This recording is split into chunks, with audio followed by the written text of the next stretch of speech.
গত 24 এপ্রিল 2026 তারিখে আনুমানিক রাত 11টার দিকে চট্টগ্রাম থেকে বুনিয়াদী প্রশিক্ষণ শেষে কুমিল্লায় ফেরার পথে কাস্টমস কর্মকর্তা বুলেট বৈরাগী নিখোঁজ হন। নিখোঁজের 12 ঘন্টা পর 25 এপ্রিল সকাল 8:45টার দিকে ঢাকা চট্টগ্রাম মহাসড়কের কোটবাড়ি এলাকার একটি হোটেলের পাশের ফুটপাত থেকে ময়নামতি হাইওয়ে থানা পুলিশ তার মরদেহ উদ্ধার করেন। তার মুখমণ্ডল সহ শরীরের বিভিন্ন স্থানে আঘাতের চিহ্ন পরিলক্ষিত হয়। উক্ত ঘটনায় ভিকটিমের মা বাদী হয়ে অজ্ঞাতনামা আসামিদের বিরুদ্ধে কুমিল্লা জেলার সদর দক্ষিণ মডেল থানায় একটি হত্যা মামলা দায়ের করেন। ভিকটিম বুলেট বৈরাগী 41তম BCS-এর নন ক্যাডার হিসেবে কাস্টমস, এক্সারসাইজ ও ভ্যাট বিভাগে যোগদান করেন এবং কুমিল্লার বিবির বাজার স্থলবন্দর সহকারী রাজস্ব কর্মকর্তা হিসেবে কর্মরত ছিলেন। এই ঘটনাটি সারা দেশে ব্যাপক চাঞ্চল্যের সৃষ্টি করে এবং বিভিন্ন সামাজিক গণমাধ্যম, ইলেকট্রনিক ও প্রিন্ট মিডিয়ায় গুরুত্বের সাথে প্রচারিত হয়।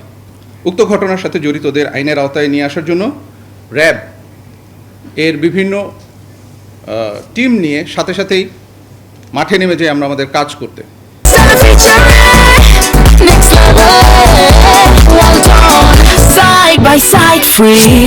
এরই ধারাবাহিকতায় আমাদের গোয়েন্দা নজরদারি বৃদ্ধি করা হয়।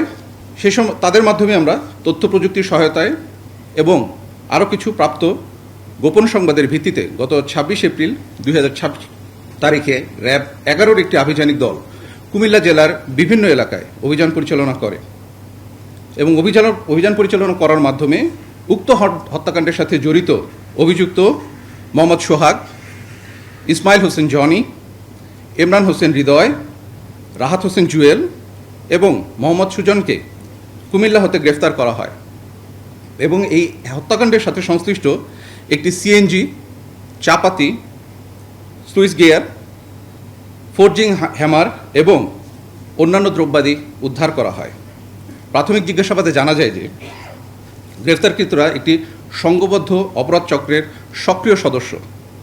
অভিযুক্তরা কুমিল্লা শহরের দূর দূরান্ত থেকে আগত যাত্রীদের রাতের বেলা টার্গেট করে তাদের সিএনজি বা অটোতে তুলে ধারালো অস্ত্রের ভয় দেখিয়ে এবং আঘাত করে ছিনতাই, ডাকাতি সহ বিভিন্ন ধরনের অপরাধ সংগঠন করে আসছিল।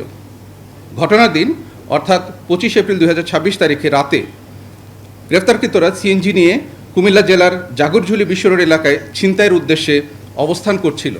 রাত আনুমানিক 3টার সময় ভিকটিম বুলেট বৈরাগী চট্টগ্রাম থেকে বুনিয়াদী প্রশিক্ষণ শেষ করে বাসযোগে কুমিল্লার জাগরঝুলি বিশ্ব রোডে পৌঁছায় এবং বাস থেকে নামলে গ্রেফতারকৃত জুয়েল ভিকটিমের গন্তব্যস্থল সম্পর্কে জানতে চায়।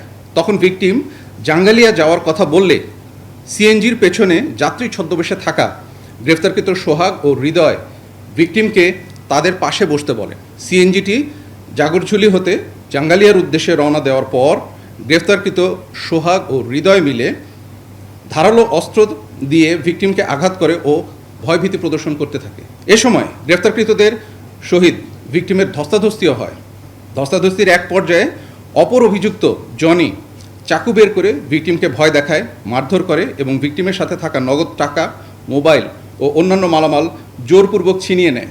অতঃপর সিএনজিটি কোটবাড়ি বিশ্ব রোড অতিক্রম করলে অভিযুক্তগণ ভিকটিমকে ধাক্কা দিয়ে চলন্ত সিএনজি থেকে ফেলে দিয়ে দ্রুত ঘটনাস্থল থেকে পালিয়ে যায়। গ্রেফতারকৃতদের আঘাত ও ধাক্কা দিয়ে ফেলে দেওয়ার ফলে মাথার পেছনে প্রচণ্ড আঘাত পেয়ে ভিকটিম ঘটনাস্থলে মৃত্যুবরণ করে। গ্রেফতারকৃত সকলের বিরুদ্ধে চট্টগ্রাম জেলার লাকসাম রেলওয়ে থানায় একাধিক চুরি, ডাকাতি ও মাদক মামলা রয়েছে। গ্রেফতারকৃতদের বিরুদ্ধে পরবর্তী আইনানুগ ব্যবস্থা গ্রহণের জন্য যে আইনি কার্যক্রম, সেই কার্যক্রম চলমান রয়েছে।